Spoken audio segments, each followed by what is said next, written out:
for me, okay lang. Syempre, in my head, pag uwi niya, bago siya matulog, pagpe-pray na ako. Wala ko bang pag sinabi niyang, I'll pray for you, parang kapit at chok. I go, hi!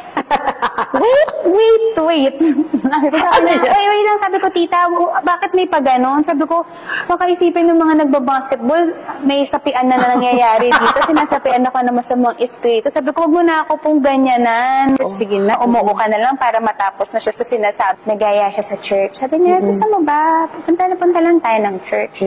Sabi ko, sige po. Tapos, pag dumating na yung Saturday, kasi ang services is every Sunday, magyayaya siya. Lahat na ng rason sa mundo, binigay ko kay nanay. May sakit ako, may sipon ako, masakit ang ganito, may trabaho ako, name it. Makaiwas lang. Makaiwas lang. During that time, I thought to myself na, you know what, I don't need that.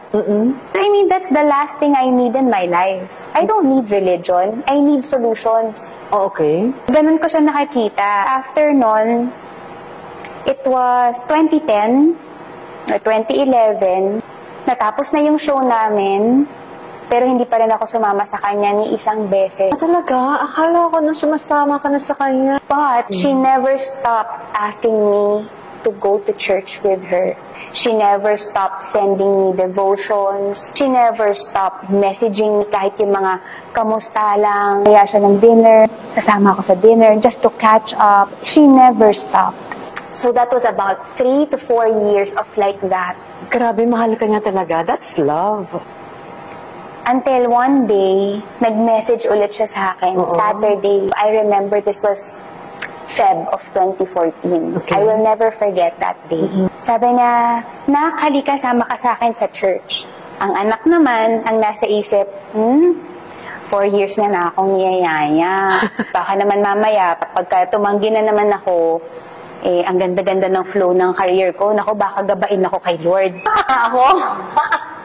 Ganun talaga yung tingin natin sa Panginoon. Baka naman magalit. Parusahan ako. Lahat nung nangyayaring maganda sa career ko. Oo, biglang mawala. Biglang mawala. Kasi during that time, I had a show in 2012 that became a hit. It was Be Careful With My Heart. Yes, grabe yun. And it was also during that time na yung mga bagay na hindi ko inakala mangyari sa career ko, yung top rating na show, nakapag-world tour kami, Mami 8 concert, hindi naman ako singer, pero nagkaroon ako ng platinum album, naging household name, endorsements came in left and right. Nung time na yon, okay, this is it. Okay na yung life ko. Parang ito lang naman pala yung solution. Kailangan ko lang naman pala maging financially stable, maging stable din in terms of my career. So, I'm fine. But there was one show that we did in Los Angeles na habang nagpa-perform ako dun sa 11,000 people sa auditorium. Tapos yung mga tao sumisigaw, Maya! We love you, Maya! Si Maya, si Sir Chi. Yung after ng perform, bumalik ako ng dressing room. Umiyak ako. Bakit? Umiyak ako kasi sabi ko, bakit ganun? Ba't hindi pa rin ako masaya? Akala ko na yung success na nangyayari sa buhay ko noon, yun yung makakapuno sa lahat ng mga pagkukulang, nung emptiness na meron ako sa life ko. But at the point of me being successful, at the top of that ladder of success, there was nothing there. And that was also the time na nag-text si nanay, gusto mo bang mag-church? Kaya pumayag ako, oo. Sasama ako sa'yo kasi hindi ko na alam kung anong gagawin ko sa buhay ko ng panahon na yun. So that February of 2014, una kong sumampa sa service. I've never been to a service before. I had no idea what church looked like. Hanggang sa they started singing and then praising God, which I found weird pa rin. Nagkakantahan sila. Pagkatapos nun, nag-start yung sermon. And it was, a sermon about love. Ano sabi ng sermon about love? It was a kind of love that's different. Kasi parang, kung paano inilahad doon sa sermon yung love na yun, may ganun palang klase. Ibang-iba siya doon sa nangyari sa akin, nadama ko. Meron pa na yung love na tanggap ka ng buong buo. Meron pa lang love na hindi nangiiwan.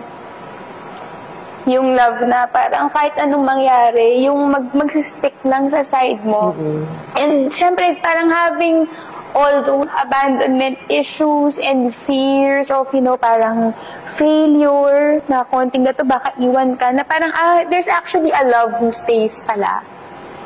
Meron palang ganong klase. So, it was a different kind of love.